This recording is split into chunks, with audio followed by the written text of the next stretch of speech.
침묵사에 오신 여러분들을 환영하고 축복합니다. 특별히 이번 주간에는 고난주간인데요. 우리 고난주간에 정말 이 주간을 또 이렇게 하나님 말씀 묵상하고 기도하고 또 십자가의 의미에 대해 다시 한번 돌아보게 허락하신 하나님께 감사드리고요. 이렇게 십자가를 묵상하며 한 주간 보낼 때 하나님께 우리 각 사람에게 또 특별한 그런 은혜를 주실 줄 믿습니다. 그런 믿음을 가지고 이번 한 주간 고난주간 잘 또 묵상하고 하나님과 동의했으면 좋겠고요. 특별히 이번 고난주간에는 저희가 예수님께서 십자가 위에서 남기신 7가지 말씀을 가지고 저희가 좀 묵상하면서 은혜도 받고 또 그 말씀을 통해서 우리에게 주고자 했던 메시지는 무엇인지 좀 살펴봤으면 좋겠습니다. 먼저 오늘은 용서라는 제목을 가지고 누가복음 23장 34절 말씀을 같이 한번 읽어봤으면 살펴봤으면 좋겠는데요. 우리 34절 말씀 같이 한번 읽어볼까요? 같이 읽도록 하겠습니다. 이에 예수께서 이르시되 아버지 저들을 사하여 주옵소서 자기들이 하는 것을 알지 못함이니이다 하시더라. 그들이 그의 옷을 나눠 제비 뽑을세. 예수님께서 십자가 위에서 처음 하신 일이 있어요. 처음 하신 말씀이 있어요. 그건 뭐냐면 기도입니다. 기도. 그래서 우리가 아시다시피 여러분 예수님께서 십자가 달리기 전에 어디서 기도하셨죠? 겟셋마네에서 기도하셨어요. 그리고 십자가에 로마 군인들에게 붙잡힌 다음에 재판을 받으시고 십자가를 지셔야만 했죠. 그리고 십자가를 지시면서 제일 먼저 하신 일이 뭐예요? 기도예요, 기도. 십자가를 지시기 전에 마지막에 하신 일이 기도였고 또 십자가를 지시기 위해 제일 먼저 하신 일이 기도였어요. 그렇다면 왜 기도했을까요? 사실 예수님께서 기도하신 이유가 있겠죠. 왜 기도하셨어요? 정말 기도하지 않는다면 그 십자가 하나님께 주신 사명을 감당할 수 없다고 느끼셨기 때문이겠죠. 십자가뿐만이 아닙니다. 예수님의 전생을 들여다보면 예수님은 늘 하나님 앞에 나와서 기도한 기도의 사람이었어요. 뿐만 아니라 중요한 일 있을 때마다 정말 중요한 고난과 문제 앞에서 기도하는 모습들을 우리는 보게 됩니다. 그만큼 기도는 소중한 것들을 우리는 보게 되죠. 그렇다면 예수님께서 이렇게 기도하셨다면 우리는 어떨까요? 우리 역시 기도해야겠죠. 저는 기도의 능력을 믿습니다. 정말 우리가 기도할 때 하나님께서 정말 우리를 도우실 거예요. 특별히 기도하는 사람은 지지 않습니다. 왜 지지 않을까요? 정말 하나님께서 기도하실 때 우리에게 피할 길을 내시든가 아니면 이길 힘을 주실 것이기 때문이에요. 정말 우리 몸이 아픕니까? 정말 우리 인생에 문제가 있습니까? 정말 몸이 아팠을 때 우리는 기도해야 돼요. 기도하면 분명히 하나님께서 우리를 낫게 하실 거예요. 뿐만 아니라 하나님께 더디 낫게 하신다거나 혹은 필요한 이유로 인해서 그 병과 함께 내가 지내야 된다면 하나님께 또한 이길 힘을 주실 거예요. 기도하는 사람은 패배하지 않습니다. 반드시 승리합니다. 왜냐하면 이길 힘과 피할 길을 내시기 때문이에요. 그래서 예수님은 기도하셨어요. 비록 어쩌면 십자가는 내가 져야 될 짐이죠. 가져가야 되겠죠. 근데 그 십자가를 이길 힘을 달라고 십자가 지시기 전에 기도하셨고 또 십자가 위에서 기도하신 거겠죠. 따라서 우리도 기도할 수 있어야 됩니다. 그런데 우리가 여기서 살펴볼 수 있는 건 뭐냐면 기도의 내용이에요. 여러분들은 어떻게 생각을 하세요? 내가 십자가에 달리게 되었어요. 그럼 하나님 앞에 기도하게 돼요. 그럼 어떤 기도를 할까요? 이 십자가를 잘 질 수 있도록 해달라고 기도할 수도 있고 이 고통을 감하게 해달라고 기도할 수도 있고 여러 가지 기도 제목이 있겠죠. 그런데 제일 먼저 기도한 게 뭐예요? 자신을 위해서 기도하지 않았어요. 다른 사람을 위해서 기도합니다. 오늘 본문에 보면 이렇게 되어 있죠. 예수께서 이르시되 아버지 저들의 사하여 주옵소서. 저들을 사하여 주옵소서.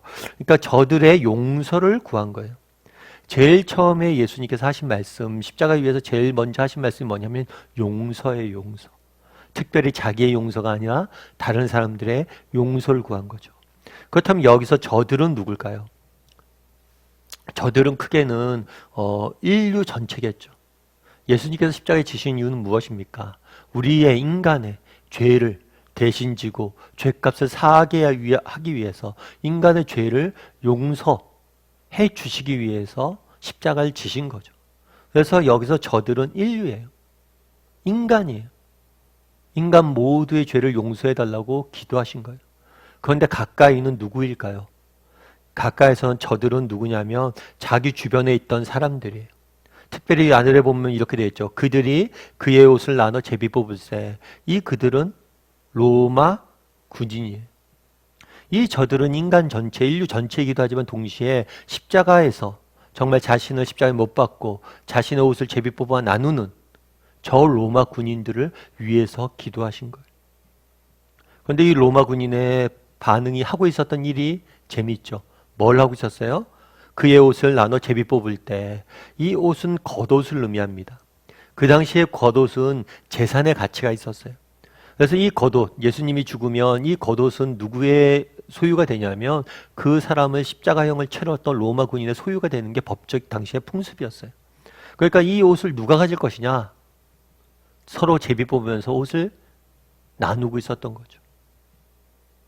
되게 이미지가 상반되고 있죠. 정말 그 당시 십자가는 가장 흉악한 흉악범들에게 내려지는 가장 혹독한 형벌로 알려져 있어요. 인간이 어떻게 하면 가장 심하게 고통당하면서 죽을지에 대해서 연구해서 알려진 게 뭐예요? 십자가예요. 그런데 그 젊은이가 십자가에 예수님께서 죽으시는데 자기들을 위해서 죽으시는데 그것에 관심 없고 뭐에만 관심 있는 거예요? 오직 경제적 목적, 눈앞의 이익에만 관심 있는 모습들을 보여주는 거예요. 그런데 예수님께서 누굴 위해서 기도한 거예요? 정말 자신의 십자가에 못 박으면서 어떤 양심의 가책도 없고 어떤 인간적인 정도 보이지 않고 오직 경제적 이익에만 눈멀고 있는 그 로마 군인을 위해서 기도하고 계신 거죠. 그들의 용서해달라고. 그래서 예수님의 기도가 놀라운 거겠죠. 예수님의 십자가의 사랑이 놀라운 거겠죠. 그러면 여러분들은 어떠세요? 이 로마 군인의 모습을 보면서 무엇을 느낍니까? 여러분들은 어떠세요? 아, 로마 군인들 참 나쁜 사람들이다 이런 생각이 드세요? 그런데 이 로마 군인의 모습이 우리의 모습은 아닙니까? 로마 군인의 모습이 우리의 모습은 아니에요? 목사님 아닌데요? 저는 십자가 예수님 못 박지 않은데요? 아니요. 로마 군인의 모습이 우리의 모습일 수 있어요. 이번 주가 고난주간이잖아요. 여러분 고난주간이라고 되었을 때 무슨 생각이 들었습니까? 오늘 십자가 위에 달리시던 예수님의 모습을 바라보면서 무슨 생각이 들었어요? 오늘 월요일이잖아요. 오늘 하루 시작하면서 무슨 생각이 들었어요? 정말 혹시 고난주간임에도 불구하고 우리는 십자가에 대해서 관심 갖지 않고 정말 내가 오늘 먹고 마셔야 될 것들, 정말 이 땅을 살아가는 인간적인 문제들, 현실적인 문제들, 그것에만 매여서 정말 예수 그리스도의 십자가의 사랑을 다 잊고 우리가 어떤 사랑을 받았는지 다 잊고 살아가고 있지 않냐는 거예요. 그날의 십자가에 예수님 못 박혀 계시는데 그 밑에서 옷을 제비 뽑는 사람들과 우리 모습이 똑같지 않냐는 거예요.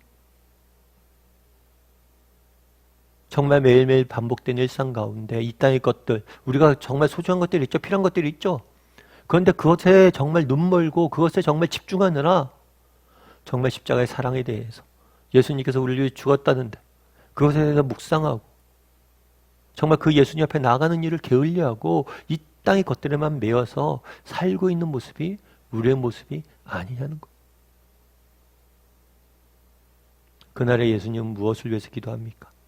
로마 군인들의 죄를 용서해달라고, 저들의 죄를 용서해달라고, 자신을 십자가에 못 박고 정말 어떤 인간적인 정의나 어떤 인간적인 죄의식도 없이 한 사람의 죽음 앞에서 무덤덤하게 자신들의 경제적 이익만 추구하는 그 사람들을 위해서 기도하셨어요.